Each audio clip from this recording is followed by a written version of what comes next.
11h, 11h30 sur Europe 1. Culture Média. Thomas Hill.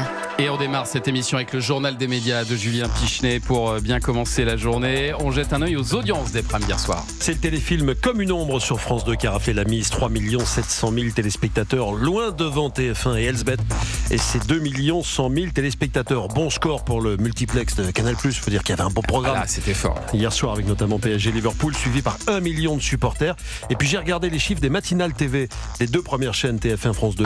Il n'y avait que 100 000 téléspectateurs d'écart entre Bonjour sur TF1 et Télématin sur France 2. Ça se resserre. Attention, on suit ça de près.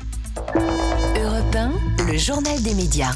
Et puis à la une de ce journal des médias, la plainte déposée par les journalistes Thomas Legrand et Patrick Cohen a été classée sans suite. Thomas Legrand et Patrick Cohen qui avaient porté plainte en septembre contre le magazine L'Incorrect après la diffusion d'une vidéo d'eux prise à leur insu lors d'un déjeuner avec deux responsables du Parti Socialiste. Cette plainte a donc été classée sans suite au motif que le secret des sources fait qu'on ne peut pas rechercher l'auteur de l'enregistrement en question. Patrick Cohen et Thomas Legrand ne comptent pas s'arrêter là et pour autant, ils souhaitent poursuivre leur action en justice.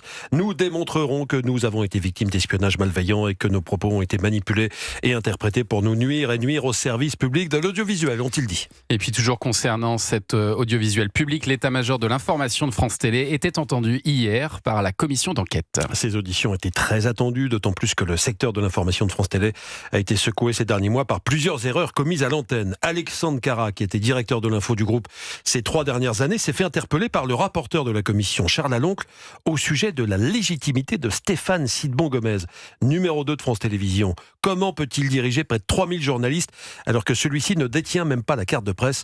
Alexandre Carras s'est dépatouillé comme il a pu pour répondre. Il se trouve que j'étais aussi journaliste politique dans ma vie pendant quelques temps, que j'ai rencontré beaucoup de ministres qui occupaient des postes où ils n'étaient pas forcément des spécialistes. Je pense à la santé, je pense au travail, je pense même parfois à l'économie, ce qui est plus surprenant. Mais je sais qu'ils étaient entourés de spécialistes et que ces spécialistes devaient gérer pour eux un certain nombre de choses, ce qui est normal.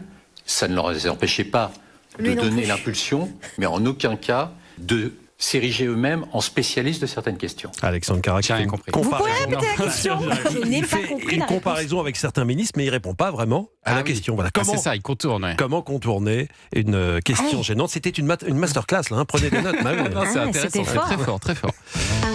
Bon, et puis alors Pierre Palmade, lui, a obtenu gain de cause après avoir porté plainte contre plusieurs médias, dont Voici et Closer. Pierre Palmade avait porté plainte contre plusieurs magazines, ainsi que contre BFM TV, après la publication d'articles et de vidéos décrivant en détail son séjour à l'hôpital, sa sortie de prison, suite à l'accident qu'il a causé sous l'emprise de la drogue et qui a fait perdre à une femme enceinte son bébé. Selon Médias Informés, le tribunal judiciaire de Paris a ordonné aux médias en question de verser 19 000 € cumulés de dommages et intérêts pour atteinte à la vie privée et à son droit à l'image. Et puis décidément, il y a beaucoup de justice ce matin dans l'actualité des médias et le bras de fer entre la plateforme Kik et la justice française continue. Kik, cette plateforme australienne devenue tristement célèbre après la mort en direct du streamer Jean-Paul Manœuvre au mois d'août. Lors de ses lives, ce dernier était régulièrement violenté, humilié par ses partenaires Safin et Naruto. Dans cette histoire, la justice veut tirer plusieurs éléments au clair, notamment clarifier les liens économiques entre Jean-Paul Manœuvre et la plateforme, parce que selon le parquet, il y a des flux financiers suspects qui ont été identifiés. La chaîne pourrait avoir été directement financée par la société Kik et ses dirigeants. Alors de son côté, Kik se défend, affirme n'avoir jamais directement rémunéré les streamers pour un contenu spécifique. Cette semaine, le parquet a aussi demandé un mandat d'arrêt à l'encontre des dirigeants de Kik, parce que ceux-ci ne se sont pas présentés à leur audition. Une fois encore, Kik réfute et dit n'avoir reçu aucune convocation formelle. Et puis on termine avec un mot sur les révélations nommées au César. On va beaucoup en parler des Césars sur Europe 1 jusqu'au jour J, le jeudi 26 février. Attention, ça a été avancé de 24 heures pour laisser le champ libre aux enfoirés, on vous le disait hier. Alors hier, l'Académie a publié la fameuse liste des nommés. Il y a une catégorie qu'on aime bien, c'est celle des meilleurs espoirs, parce que ce sont peut-être les stars de demain. Chez les hommes, on va retrouver entre autres Saïd El Alami pour le film La Pampa, Félix Lefebvre pour L'épreuve du feu, Guillaume Marbeck qui joue le rôle de Jean-Luc Godard dans Nouvelle Vague.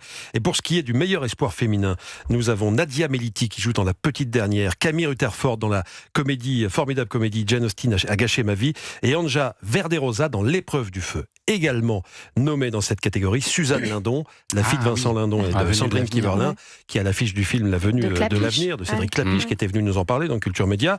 Lors du dîner des révélations, la comédienne a raconté au micro d'Europe 1 ce qui l'avait marqué lors du tournage de ce film, qui met en parallèle deux époques, la fin du 19e siècle et les années 2020. Ce qui est particulier, c'est qu'on faisait un film où il y a deux époques qui sont convoquées dans le film, et moi je jouais au 19e siècle, donc peut-être la façon de jouer et le corps des femmes à ce moment-là, la façon de respirer et de jouer avec l'inconfort. J'aime bien avoir un petit inconfort pour jouer. C'est intéressant, c'est la première fois que j'entends ça. J'aime bien avoir un petit inconfort pour jouer. Suzanne Lindon, très originale, le micro d'Europe 1 de Caroline Baudry, Europe 1 qui est partenaire de Canal+, qui diffusera la 51e cérémonie des Césars. Donc on note bien la date, jeudi 26 février. Oui, et restez bien à l'écoute d'Europe 1 puisqu'on vous offre des invitations. Alors ça tombe à n'importe quel moment de la journée, c'est tombé ce matin déjà dans la matinale, etc. Donc écoutez bien parce que vous pouvez gagner vos invitations pour assister avec la personne de votre choix à la cérémonie des Césars. Vous allez croiser tous les acteurs français. Ça, c'est la classe. Jim Carrey aussi qui sera là pour un César d'honneur. C'est à l'Olympia le jeudi 26 février en clair sur Canal, à suivre avec Europe 1. Donc écoutez bien votre radio. Il y a Jim Carrey, il y a aussi Olivier Benkemoun, attention. Vous allez croiser Olivier Benkemoun. C'est quand même un Olivier grand Benkemoun moment en smoking, pour ça tous les amateurs de moquettes. Allez, merci Julien pour ce journal des médias dont toutes les infos sont à retrouver dans la newsletter média, inscription gratuite sur europe1.fr. Allez, restez avec nous sur Europe 1. Dans un instant, Thomas, vous recevez Marlène Schaff et Sophia Morgavi, toutes les deux professeurs d'expression cynique et de chant à la Star Academy. On en parle de cette Starac qui marche très fort sur TF1 dans un instant sur Europe 1. Tout de suite.